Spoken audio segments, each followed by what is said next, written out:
that Donna and Ashley are giving us. Um, so this will be recorded. Hopefully everyone can tune in a bit later. But I want to welcome Roseann Blacher to our productivity room.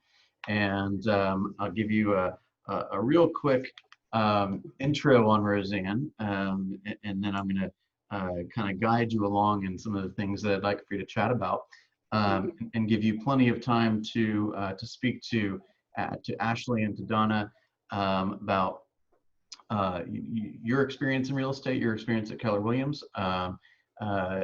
Both are relatively new agents and are kind of, feeling that overwhelmingness of, I got to learn this, I got to do this on command, I got to learn this script, I got to practice this, I got to get ready for this, I got to make these calls, follow up. I mean, it's, as we all know, it can be very overwhelming, particularly at the beginning. And most people's advice is essentially just to do more of it so that it gets even more overwhelming. And yeah, that helps. So I'm hopeful today that you can share some kind of consolidate a lot of those ideas, and share some tips and strategies that you've used as a solo agent, as a team member, as a team owner, and kind of walk us through your journey from being a cowgirl to being a team owner and everything in between. I'll let you tell this part of the story, but basically Roseann came to Keller Williams in 2016 or so? It was like 14, 15, like okay. In that little cuspy part there. Oh, wow, so it's been even longer. Okay, so yeah, so Roseann's been at KW for about 5 or 6 years. And I was on the, the ALC at the time, and it was very interesting because at the time we had spent basically like a year trying to figure out who was going to be our insurance alliance partner. And Roseann shows up and she's not there one day, and the next day she's the assistant team leader. I'm like, who are you? Right? And that was kind of our introduction to each other. And since then we've, she's been one of my closest friends at the office, and we have done our fair share of celebrating and complaining together, and keeping us positive and in check, and accountable, and focused on thinking big, and taking advantage of all that life and Keller Williams has to offer. So I'm going to just turn over the floor to you and steer you when necessary. Okay. I need a lot of steering. So remember, this is being recorded. So as I mentioned to her earlier, I average about 1 cuss word an hour. So please don't mess with those statistics on these calls, and just share all of your wisdom. So thanks for being here. My pleasure. I will freeze a little bit, I'll tell y'all right now, so just bear with me. But Bill, I appreciate the opportunity. You called me on the carpet from the first day we met, so I've loved you ever since. And I won't say exactly what you said, but yeah, who are you? And that was such a valid statement, because it was an interesting introduction into Keller Williams for me. But when I got here, I was looking for, honestly, I was either getting out of real estate or looking for a kick in the pants. And I walked in the office, and I know now it was the culture, but just the feeling as I walked through the door was so completely different from what I was experiencing in a 100% brokerage, if I may say. Mm-hmm. That was kind of like walking into a morgue, and walking into the Roswell office was like walking into the best party I'd ever been to. So people were smiling. I'm like, what's their agenda? They've all, they've set all these people up to do this. I was not trusting of people. I wasn't, I felt like I couldn't trust. I felt like I had to, keep it. You froze a little bit. What a great face to be frozen on. She's worth the wait. Yes, she did. Everything costs you money. So, you know, the big complaint from the 100% brokerage, and I've been in all three different kind of brokerages. I've been in the 100%, I've been in the broker-centric brokerage, and now I'm with KW, which is a collaborative brokerage opportunity. The biggest complaint I heard from the 100% brokerage people was everything you do with Keller Williams costs you money. And I couldn't figure out what that was about. You know, when you have a gut feeling and you're like, well, that okay, but what does that mean? And now that I'm part of the culture, I understand that that's a value of leverage that they provide to me to learn what I need to learn. So buying it, I didn't trust at a much higher. Mm. You broke up at level of trust. Bit, but You broke up at level of trust. okay, well, there with Keller Williams. Okay, so there has always been a big challenge. I don't know. Mm.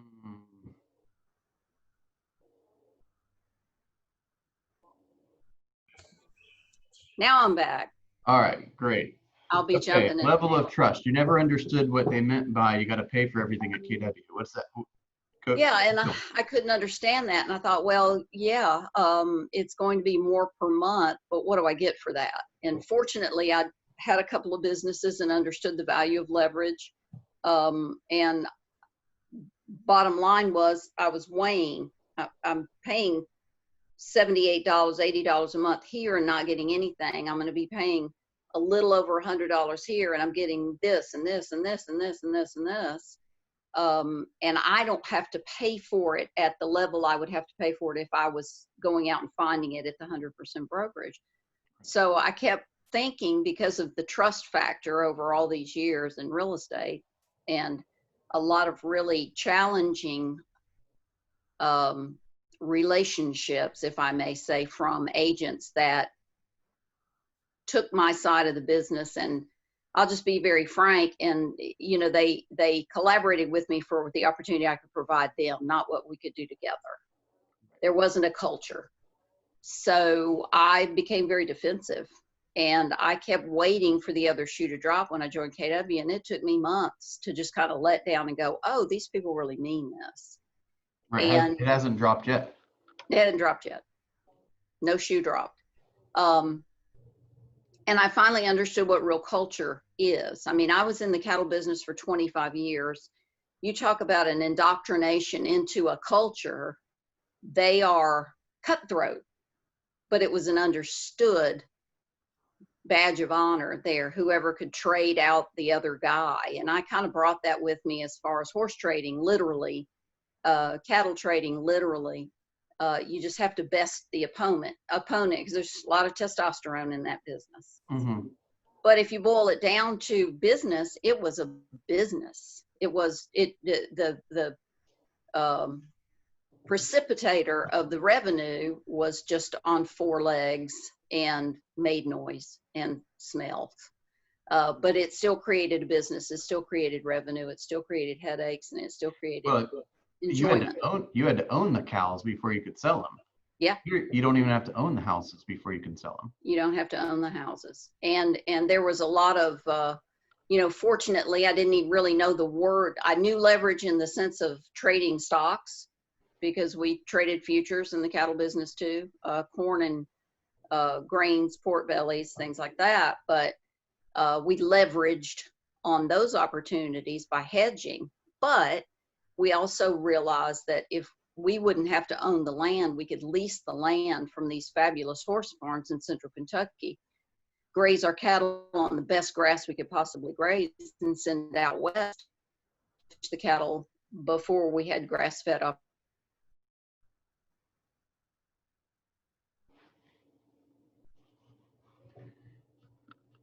You got to call Comcast and be like, hey, I'm trying to run a business here.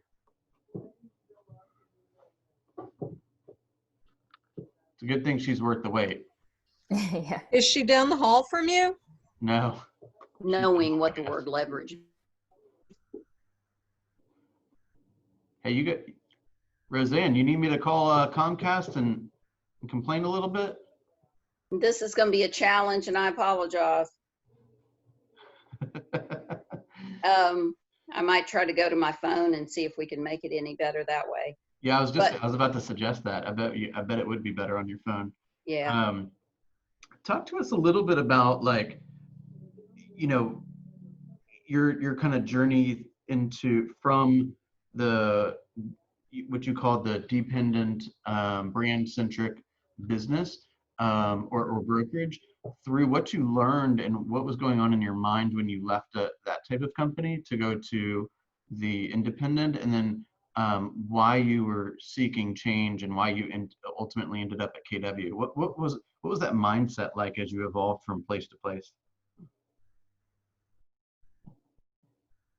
I think she's trying to get on her phone, maybe.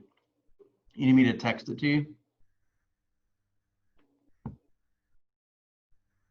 All right, thanks. There we go.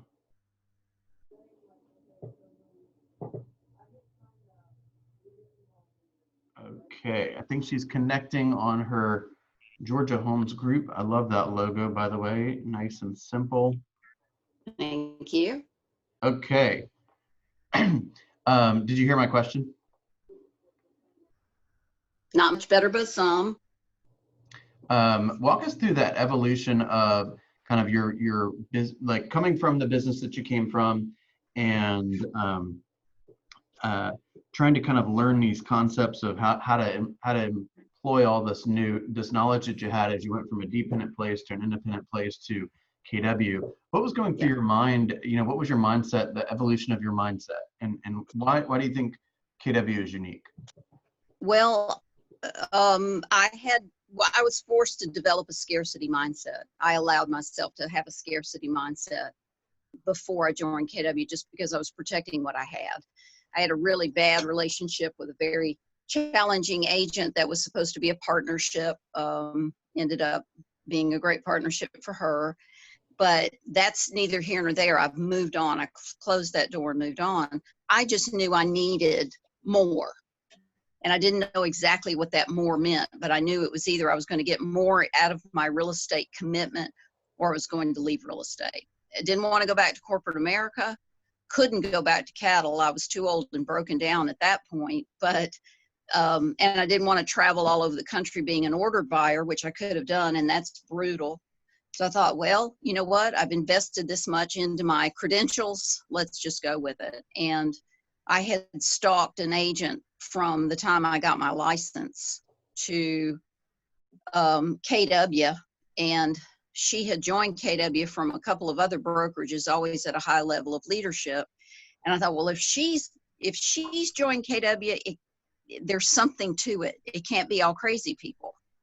So I went in there, and the closest one at the time that I knew of was the Roswell office, or the one that I kind of wanted to join, mostly just because ease of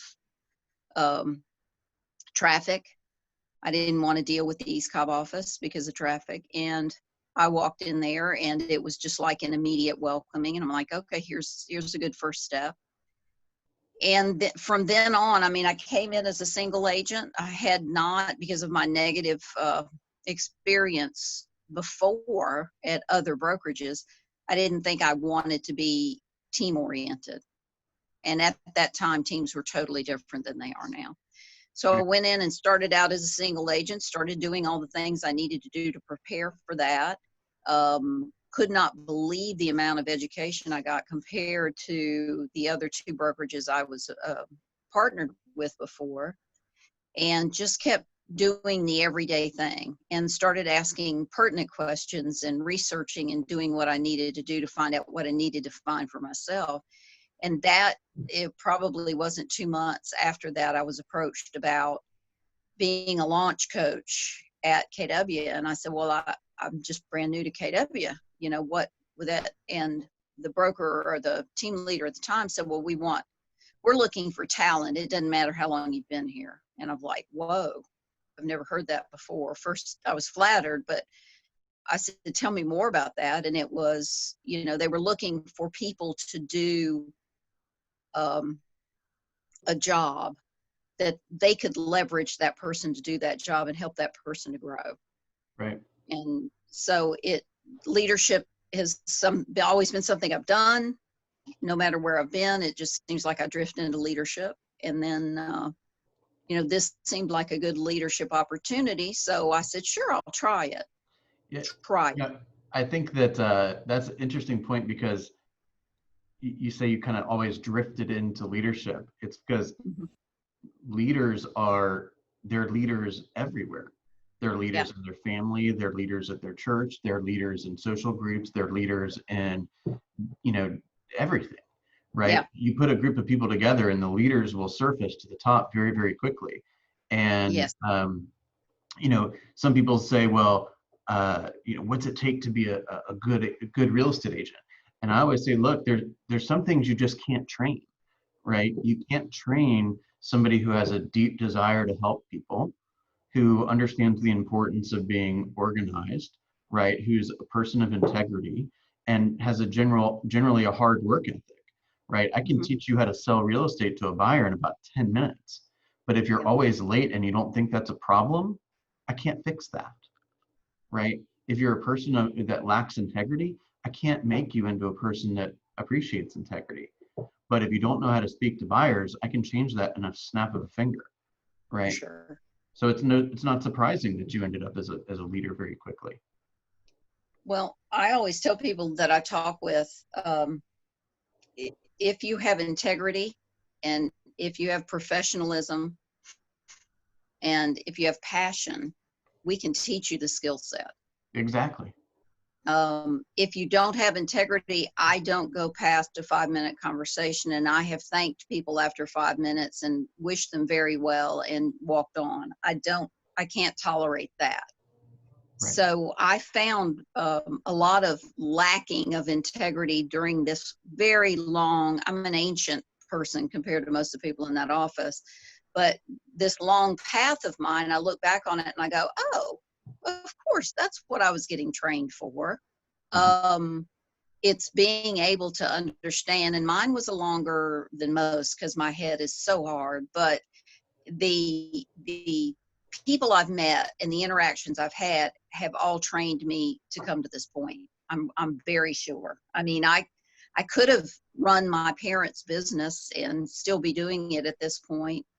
And fortunately, my brother came back from med school and decided he wanted it, and I couldn't work with him. And so I went off and went into, the agricultural based business that I was in after I decided I didn't want to be an equine surgeon. So it's like that path. Right. There used to be a cartoon where a kid was supposed to go next door to get milk from the neighbor, and it took him like 4 hours because he was going all over the place. I said, that's kind of where my path led, but it prepared me for this. And that's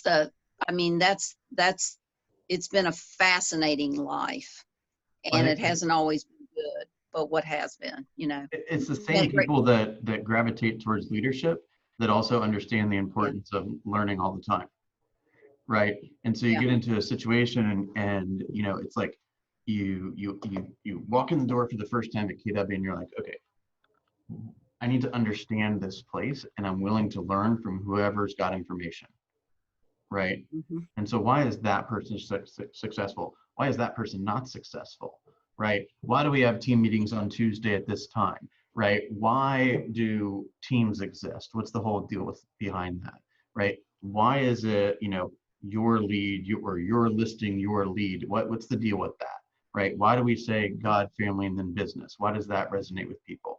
If Keller Williams offers profit share, why isn't everybody here? Like, it's just all these kind of, I just kind of nerd out on some of that stuff sometimes because I Yeah. just got to know, right? And I'm constantly evaluating who the best partner is for my business, right? And I don't Yes. anticipate Keller You Williams, have to.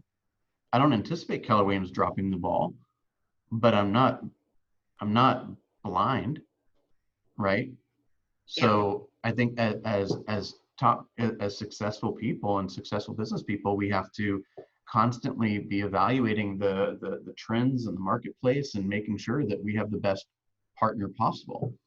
So, Yeah. I want to touch for a second on your journey with profit share and your journey with recruiting. Give me some for those that are here and for those that might be watching. I personally think that profit share is the most incredible, underutilized, understood part of Keller Williams. And if it was not for profit share, the culture would definitely be different. So talk to me about why, other than the fact that I like basically beat you over the head with it, other than that, what resonated to you and how has that impacted your life? Well, I came in with a preconceived notion of what profit share was about because I heard from the naysayers about profit share. And that's really, when I look back on that, shortly after I joined KW, I'm like, okay, you really have to chunk it down and make decisions based on the facts, not on what you hear.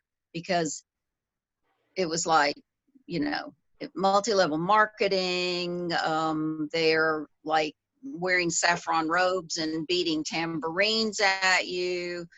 It was everything negative about it. And as we know now, they were being negative because they didn't have a defense or an equal opportunity compared to the profit share opportunity that Keller Williams provides. It's a good way to put it. Once again, Keller Williams, I always say, and Donna's probably heard me say this, we are an opportunity reward team in Keller Williams. We provide you with the opportunity. It's up to you to take it, and then you're rewarded per that opportunity. And profit share is the same thing. Anybody that doesn't go into and develop a relationship with their client or work at building relationships is not doing their job. And so profit share is just about a relationship. Come in and embrace what Keller Williams can do. I still have not found the bottom of the barrel of opportunities with KW, either in education or people willing to help me or areas to go and develop. There's no end to it. There's right. no end to it. I've been at Keller Williams twice as long as you have, and I still haven't met Gary. You've met him. Yeah. Once you think that you've found everything you can find, they've developed something else. It is never ending. So if you're learning based, this is the place to be. Right. But I also say, at my age, I'm saying that phrase now, sorry y'all, but at my age, if I were still in corporate, which yes, I've had a corporate career as well, they would have already eliminated my position and I'd be looking for a job greeting at Walmart. There's a ceiling there. But Keller Williams never, ever, ever has said no. Right. Never. It's always yes. How do you want to do that? You have to earn it. Nobody's going to give you anything. You don't get an award for showing up, but you do get a reward for doing the work and as high a level as you can. Right. So, and I remember, like, because I was basically working those leads because I was the group chair of the ALC when you came on board as assistant team leader. And that at that moment, that's where my lead flow got cut off and yours went on. And I remember walking into your office and being like, okay, those are the leads that I'm used to working, so don't screw them up. Yeah. Right. And I tried not to screw them up very hard because I had a huge baton handed to me. So I didn't really realize the value of that at the time. But with that said, not every lead turns into an opportunity. Every lead is given for you to make an opportunity. And I'm sorry, go ahead. No, I was just going to say that's the basic tenet of Keller Williams. You get the opportunity. It's up to you. You can fail, and I'm using that word. You can fail at it, or you can work it to the highest level you can work it. And I think that's a big challenge. My husband teaches 7th grade, And we see a lot of rewards for showing up. And that's just setting guys up. I won't get very high on this soapbox, but that's setting that generation up to fail because, you know, their mommy's going to call in their C-suite and go, you know, little Johnny doesn't want to come in today. He's got a tummy ache. They're going to be like, see ya. This place needs to run. So KW is in a very cultural, very good way. We're giving this to you. And we're going to watch you and make sure that you know what you're doing, and we'll guide you to be better at it. But if you're not going to work, you're going to have. It comes with this mindset, and I think this is, you can adopt this in recruiting with Profit Share, and you can adopt this as a business owner, as a salesperson, is to say, look, I've got something of value that I want to share, and then I feel compelled to share, right? So you've had a bunch of different opportunities with inside and outside of real estate, and you seem to have found your niche at KW, and your life has been affected by it. So like as a leader and as a person that is you know, a social person, you feel this you feel compelled to share it. It's kind of like when you know that if a buyer works with your organization, they're going to have a phenomenal experience, and it's going to be better than that of your typical old agent. And so you don't want to hide and not tell people that what you do. You want to share it, not because you're trying to sell them a VCR. It's because you're trying to make sure that they have an awesome experience. And when you have that mindset, like that's the mindset I have when I'm chatting with buyers and sellers. That's also the mindset I have when I'm chatting with other agents at other firms. Is I know if they'll give me the time of day, then I have the opportunity and the likelihood of changing their lives. Yes. But we also have to understand that those people have never experienced. Keller Williams is so unique in any business. People have never experienced the culture anywhere that they found at Keller Williams. Not at their church, not where they worship, not where they go at the country club. It is, you have to create a relationship with someone and help them to understand what the value is and how valuable it can be to them. I mean, Profit Share has changed my life. It is a little, you know, the hard work I put into it is now, it trained me to understand how to have those conversations. And then the reward from Keller Williams is, we thank you for bringing great people into our company by putting a deposit in your bank account every month, even through an unprecedented pandemic. Right. I got money in my bank account because I worked hard at it to grow it. And I'm still doing, I've worked harder through the pandemic, stuck here at home, than I have beforehand. Well, I'm gonna just take a moment to nerd out a little bit on the numbers. What did you receive in Profit Share last year? You caught me on that one, but I believe last year was a slow year and it was about 10 to 12,000. Okay, so let's just say it was $10,000. Okay, so a typical financial planner will use what's called the 4% withdrawal rate, or maybe even be a little bit more conservative and say 3%, which means that when you retire, let's say you have $100,000 in the bank or in some type of investment vehicle, then you could expect, without affecting the principal, to take 3%, between 3 and 4% off of that. That's the interest you would earn. And so basically, if you have $100,000 in some type of investment vehicle, you can expect $3,000 or $3,500 worth of passive income off of that. So I'm just going to go out on a limb. I'm assuming that all of you would desire to have more than $3,000 a year in income. Is that correct? Okay, so that means you're going to need a lot more money, right? Sure. So in order to have that money, to have invested it, you have to earn it and then pay taxes on it and then save it, meaning not consume it, and then have that money in some type of investment vehicle so that it'll spit off what you need. So you getting $10,000, right? That's the equivalent of you having, what is that, $300,000? Yeah. In some type of investment vehicle.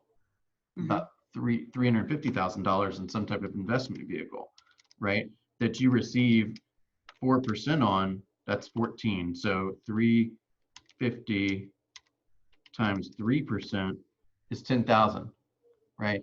So you have to, what you get every year is the equivalent of you having some type of asset that has a value of about $350,000. I think the average person would be lucky to save 10% of their income, Yeah. right? So now we're What talking do about, they have to do to get that $300,000? That's the thing. You have to work right? your fingers to the bone. Well, Profit share. yeah, I'm going to come back to that. So in Yeah. order to have had put $350,000 into some investment, you have to make, let's say, $3.5 million to Yeah. save 10% to have that 350. But actually, we have to pay taxes in this country. So now you're probably looking at making about $7 million to receive 3.5 after taxes, to save 10%, to stick that in an account to spit out the 10 grand. Yeah. Right. So that's a lot of money. Let's just divide that by that's, what would that be? Earning $350,000 for a 20-year career. So you're not going to save your way to wealth. You're No, just flat you out never save your way to wealth. right? You're not going to save your way to wealth. So we need to build assets that spit out passive income. Yeah. So congratulations. In a couple of years of being at Keller Williams, you've essentially you have earned the asset that an equivalent path would have made you make $7 million to end up with. Yeah. Right. And you can expect it every year. And it'll Every probably year. go up because you're having more conversations, because you feel more passionate about your experience with Keller Williams, and you just feel compelled to share it with more and more people. Yeah. And it's not a hard sell. I'm not a hard sell person. I'm a little bit of a unicorn in life, as I'm not a people person, but I love helping people. And I know That's why we get along. there you go. But I have like 5 very close friends, you know, those friends that you call at 3 a.m. and say, I need you. And they put a belt on their nightgown and they drive 8 hours to your house. And, but I love helping people because I want other people to be as happy as I am happy. You know, I always say when somebody gets married I say to them, my wish for you is you're as happy as I am in my marriage, because I've had a bad one and now I'm going to keep this one. And I want you to be that. And of course they look at me and go, you have lost your mind, but it's true. And profit share is probably the easiest way to build wealth that I can think of for a Keller Williams agent. I mean, they give you every opportunity to build and retain that wealth. And I really cannot wrap my head around the fact that how many are there now? How many of us are there now? 200,000? About 180,000. Okay. Can't wrap my head around the fact that every single agent, even if your business isn't taking off well, every single agent knows so many people in their sphere why they are not all in profit share. I don't understand. There's plenty to go around. Yep. It takes the basics of what your real estate career should be, and that's creating relationships, just to have that conversation with someone that's not happy. Yep. They're not happy, or they're curious, or they're not reaching their potential. Yeah. Yes. Right. And I'm not a salesy person. So I am a conversationalist. And as old as I am, I've been around the block a couple of times and I've lived a lot, and I know what hard work is. Mm-hmm. And I know that the more you put into something, the more you get out of it. So, you know, there are going to be some people that just don't get it, but there are going to be some people that are searching and needing something, and you're put in their path for that reason.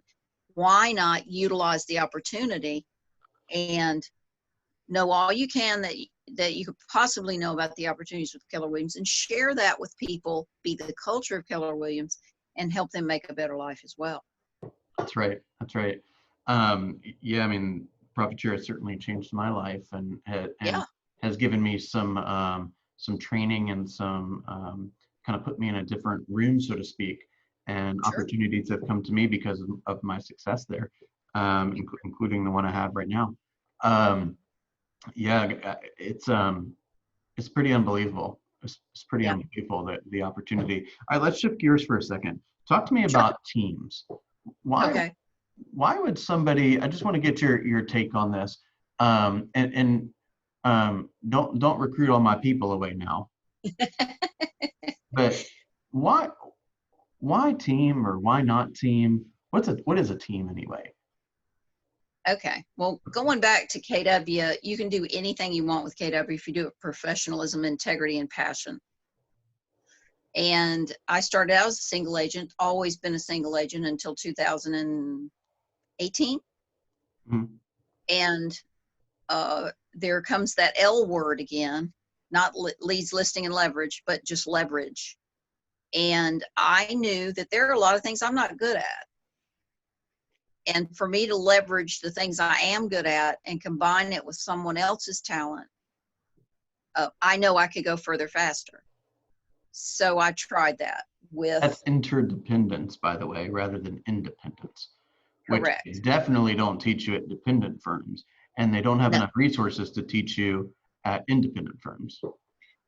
Um, they are, the other two types of firms are fear-based. And I found that to be the case. It's a no, no, no, no, no, not a yes, how. So I'm a research-based person, and they don't like that. So, but yet they don't help you the way they needed, or it didn't help me the way they needed to either, and that's why I'm with Keller Williams. But as far as a team goes, basically what a team can do for you, if it's run the way our team is we let you leverage early.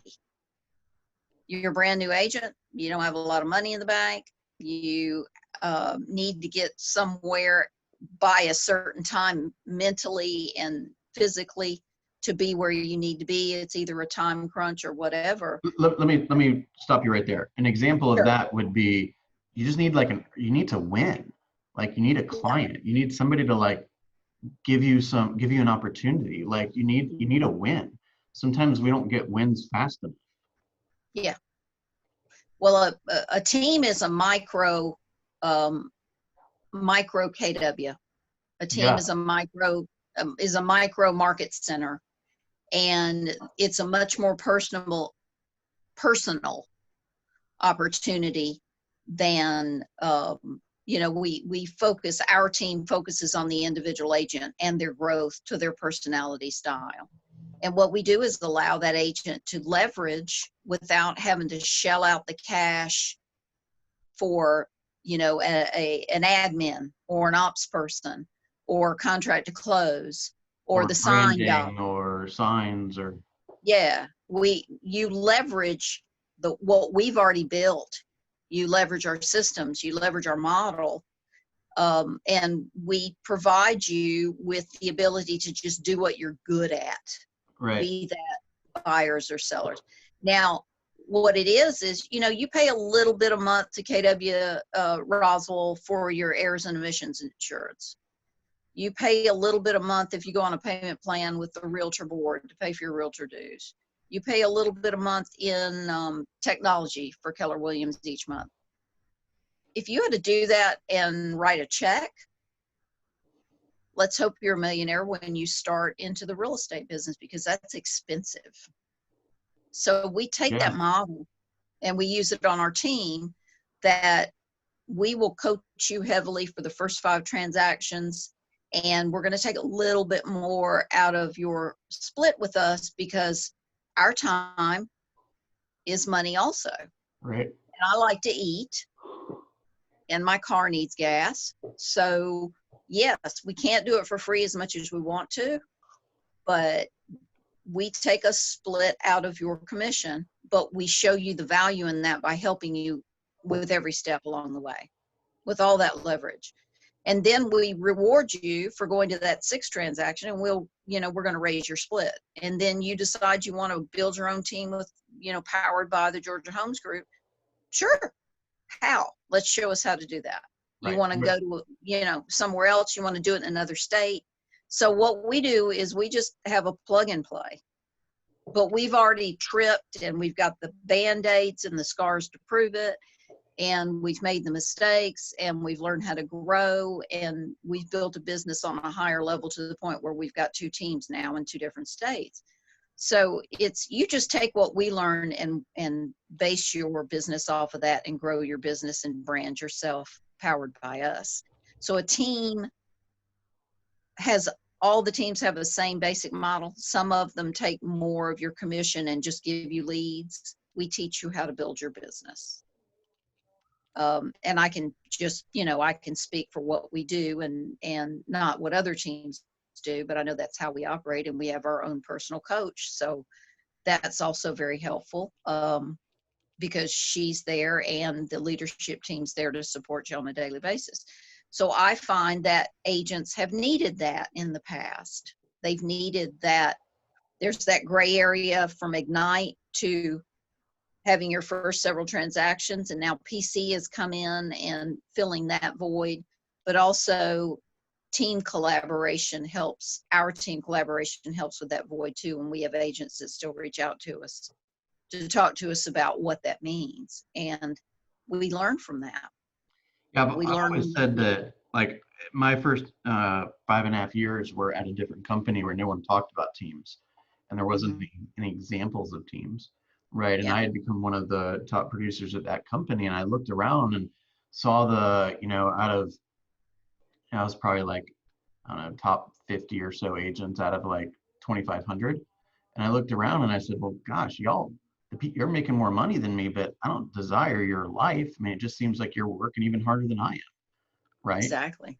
And you work later into the night and earlier in the morning, and you still work all the holidays. And I haven't seen a single picture of you going on vacation in 10 years, and you proudly wear around your 3 divorces. Like, I don't envy you.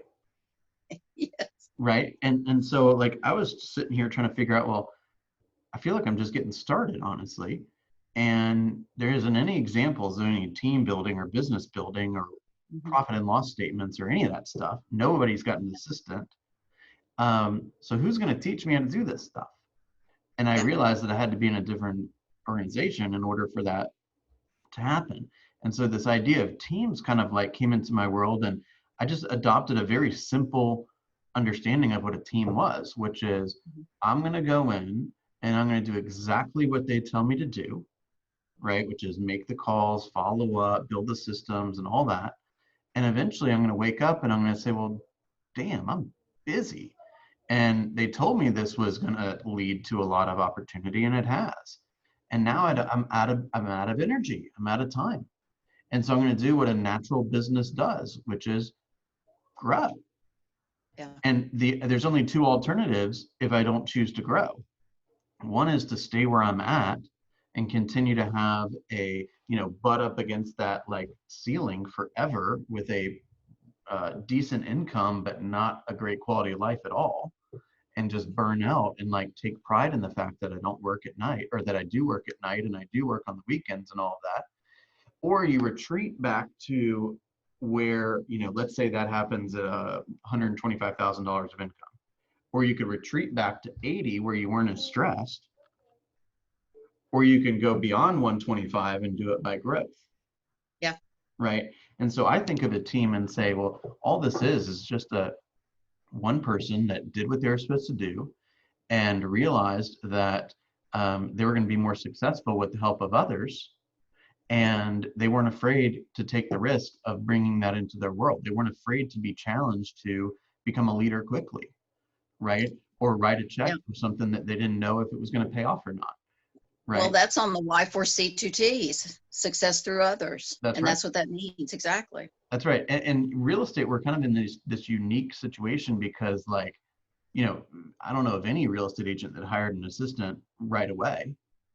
Yeah, right? Good luck with that. First, you got to find them, then you got to train them. Well, I'm saying, like, let's say I was going to open a restaurant. Yeah. I know right away I have to have people, right? And so, I mean, I used to, I had an old landlord that owned a few McDonald's, and McDonald's will cost you about $3 million to invest in right now. And that's before the first burger's been sold. And you got to staff out the place. A real estate business, all you got to do is pay your freaking office bill and you stick around. Have a phone, pay your office bill. That's right? it. And then you can go get a ton of opportunity and then capitalize that to go get help. And now you can get help piecemeal, right? Yeah. It's like, I'm not ready to hire you full time, but can you handle this file for me? Right? Yes. Or I don't know how to, I heard Facebook ads are important. I don't know I don't know the first thing about them. Can I pay you to manage this? Right? Yeah. And I got into the habit of adding leverage to my personal life so that I could almost prove to myself that it was worthwhile in my business life. Yeah. Right. And then go back and try more leverage in my personal life, and then go try to add more leverage to my business life. And what I realized is growing an organization it's a way to provide opportunity for everybody. It's a win-win. Yeah. I created a job, and There's the now culture. I'm bankrolling a 5-person family in the Philippines. And I just wrote a check for $2,000 for the next 6 months of their insurance, right? Mhm. And I rebuilt their home when it was destroyed by a typhoon. And I'm pouring into that family like crazy, and they're pouring into me like crazy. And it's a win-win. Yep. Right? Yep. Okay, we got like 10 minutes left or so. I want to make sure to give you guys an opportunity to ask Roseann any questions, but I also want to just, if you can speak for a moment about kind of your, what is accountability and like a daily rhythm and standards? What's that mean to you and your team? Well, Gary says if you don't have your foundation built, and there's a little thing or two about that in a couple of religious texts, but if your foundation is not strong, it'll crumble. And so you have to build a foundation by consistent, hard, accountable work. So when you get that built, you start adding to it a little bit. You start building your house. Right. If you're literally building a house, and you go in and you put the door up and you haven't framed it in, the door's not going to stand. If you go in and build the house on sand, the house is not going to stand. Set your foundation and then use a systematic way of building your business so it stays strong. And that's what systems are. And it's a plug and play by Keller Williams. They literally give you the manual on how to build a business. I don't know why people don't use it, but it's right there. And every morning we come in 7 to 8 o'clock. We have scripts or individual coaching practice. 8:30 to 9, we have our team Zoom meeting. 9 to 10, Monday and Friday, we have a leadership meeting after that. The rest of the team is lead genning from 9 to 11. They take a break. Then from 12 to 4, we either go into impromptu script practice or they're out in the field working with their clients.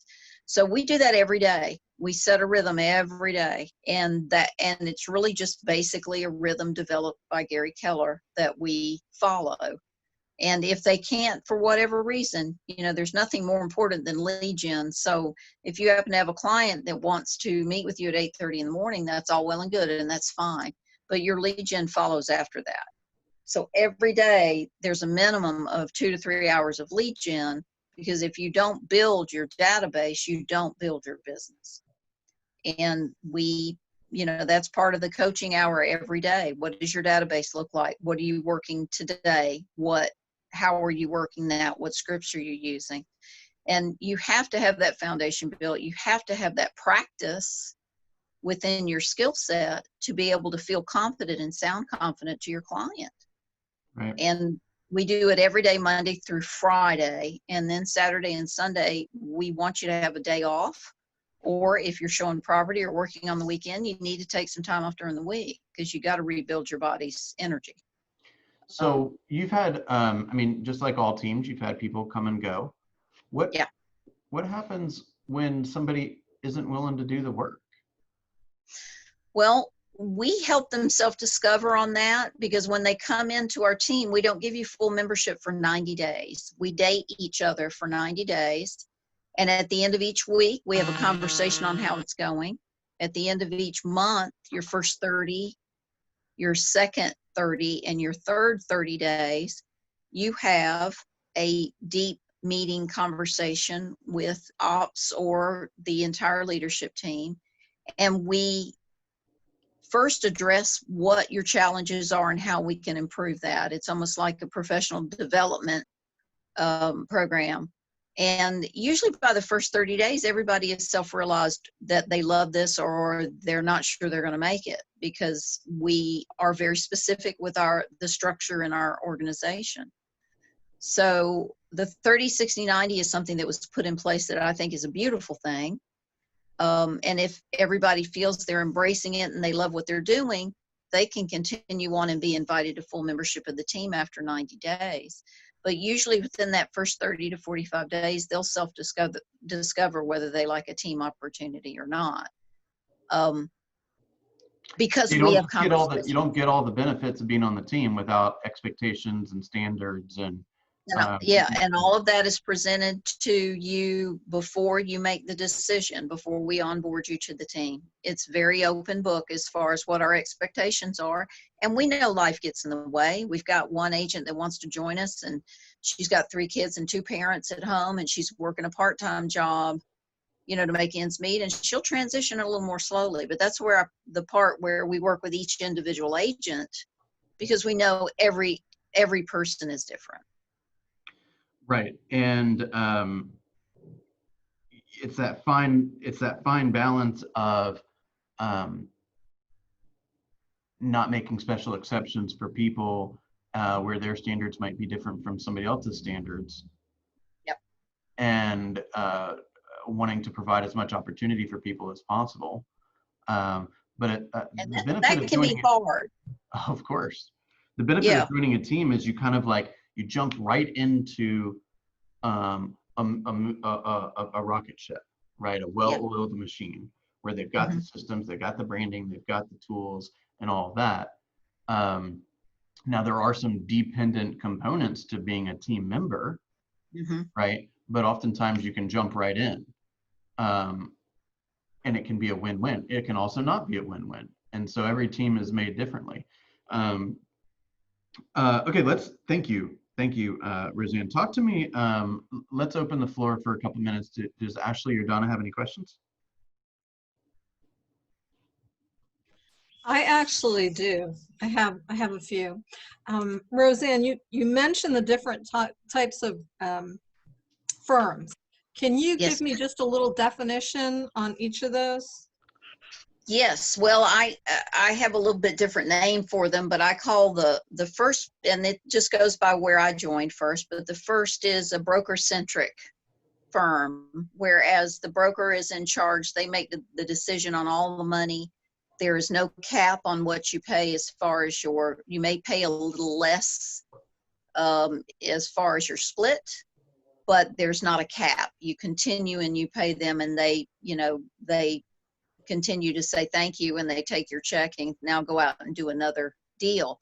The education there, I mean, compared with KW, there's no comparison, but mostly they provide CE, and I'm sure they've upped their game a little bit because Keller Williams is such a presence now. But that is strictly a one-way deal. The broker is the ultimate decision maker there. No interaction, very little interaction.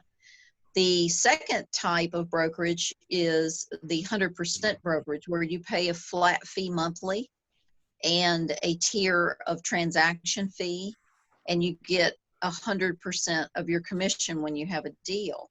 They have little learning nuggets, and they have CE also in many, many ways. But your job there is to just go out and find everything you need to find to build your business. And once again, I wasn't finding the value I needed nor the culture with that. So that's where, at that point, I had my aha was, I either need to get out of the business or see if there is another opportunity there, because it was not it was not conducive to my personal growth there.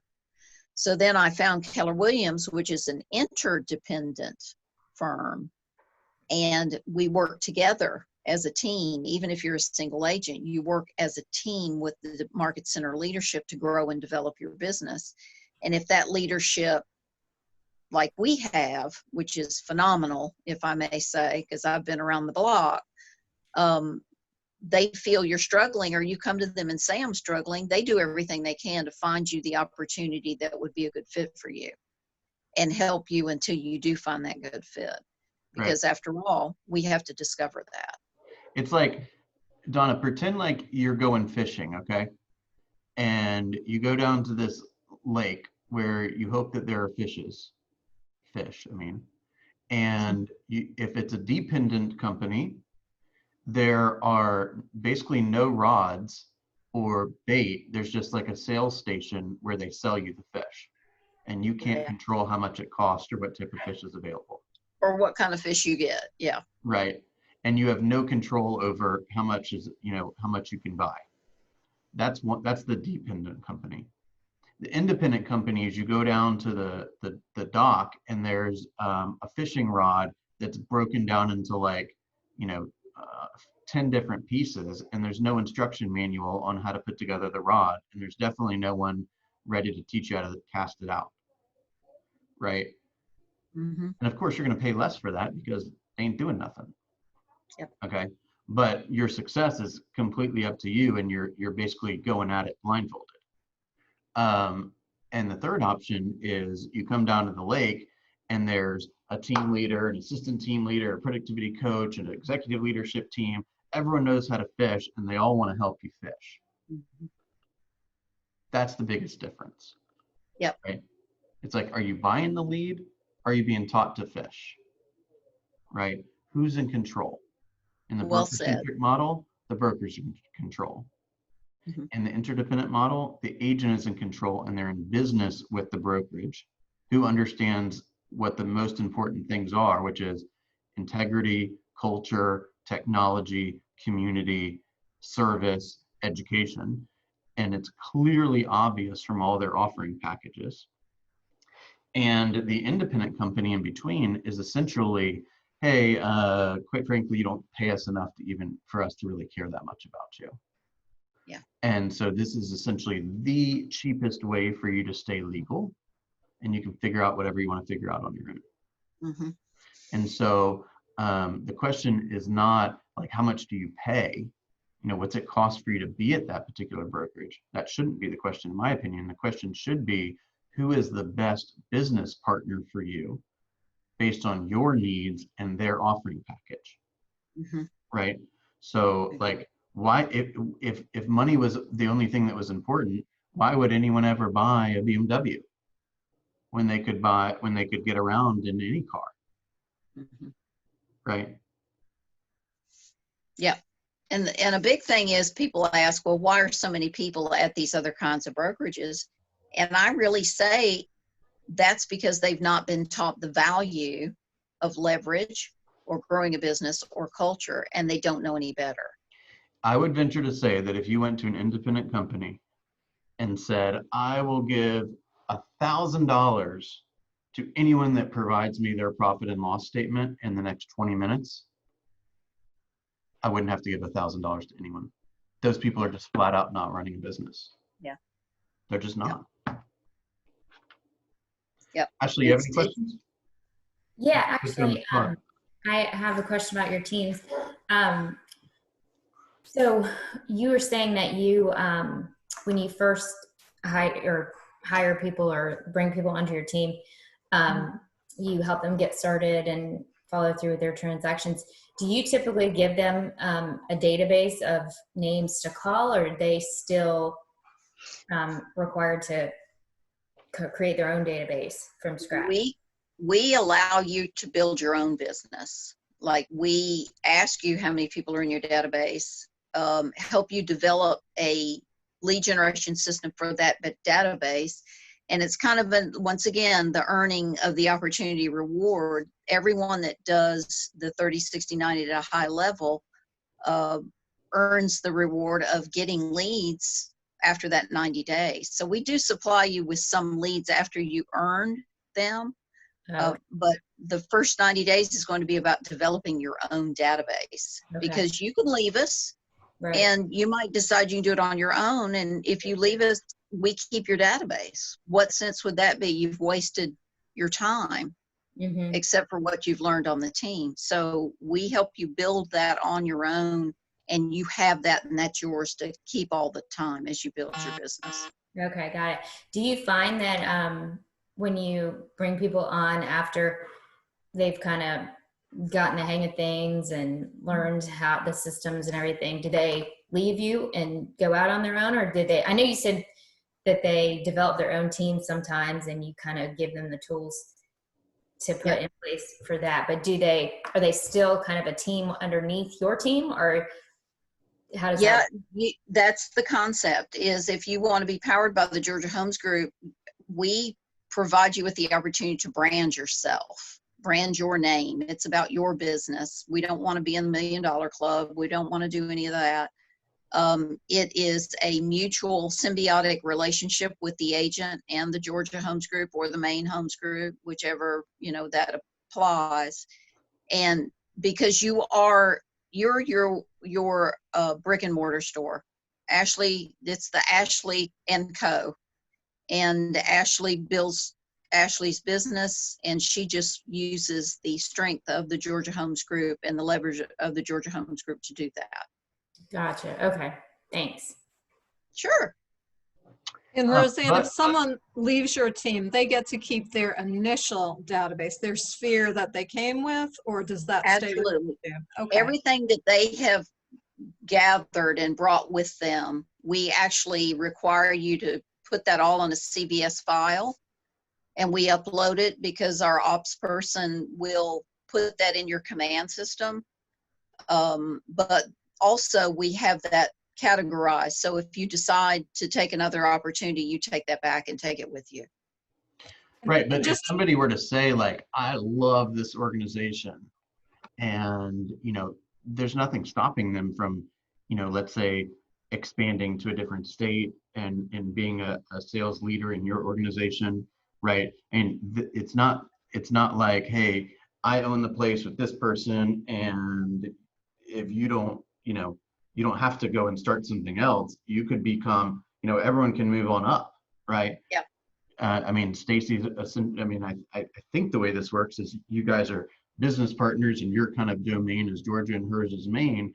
But if, if Rose said, hey, I'm moving to Nevada, I want to take this model and grow it there, then you're like, awesome, show me the business plan.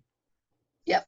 We have the website, the domain's bought, and it's really a plug and play, and all you really have to do is just change the logo.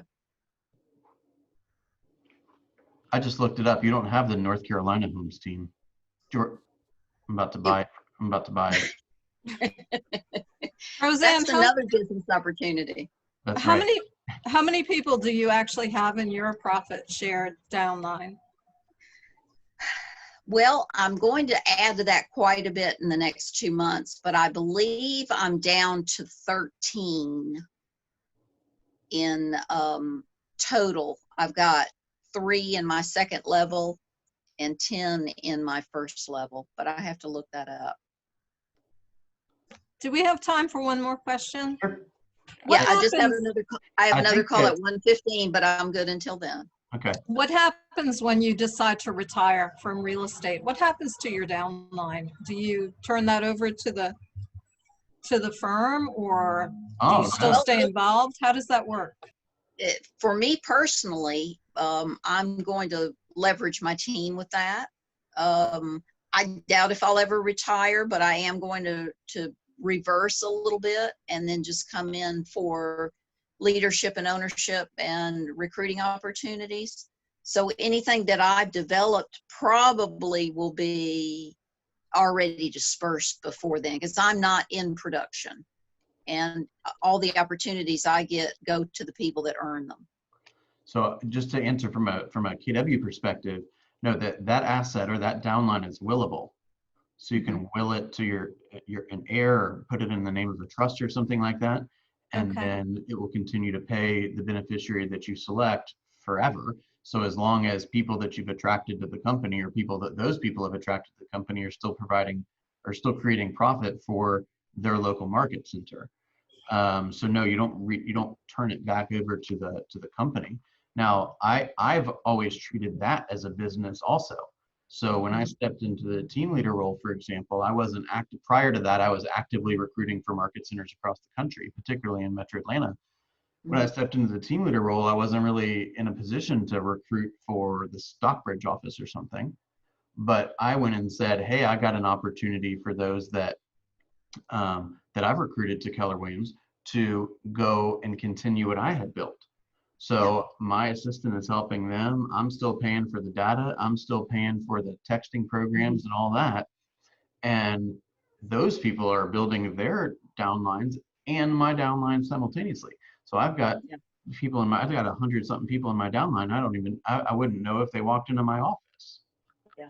And as far as KW goes, it is the downline itself, you can will or give to anyone you want to give to. I can't remember who it is, but I know someone left it for the income for the care of their dog that outlived them. So, you know, you can leave it for grandchildren, you can leave it for kids. It will continue because those people will continue to maintain the integrity of the company, and they're going to recruit as well. So it's kind of right. I mean, and you bring in a young, hardworking kid who's going to have a 40, 50-year career ahead of them and create profit for a long, long time. Your great grandchildren will be grateful for you. Yeah. Right. All right. Well, I have really enjoyed this, Bill, and I've got a recruiting call at 1:15, so I'm going to have to jump off. But if anyone has any additional questions, please let me know. I'm more than happy to help. My door is always open digitally. I'm not going to be in the office for a while until this thing still calms down, but I'm more than happy to help at any time. Thanks Thank so you. much, Roseann. Thank you. So My helpful. pleasure. Thank you. My pleasure. Y'all get All right. stuck on anything, you always feel free to reach out. Thank All you. right, guys. So much. I'll stop the recorder. Thank you, Roseann. You bet.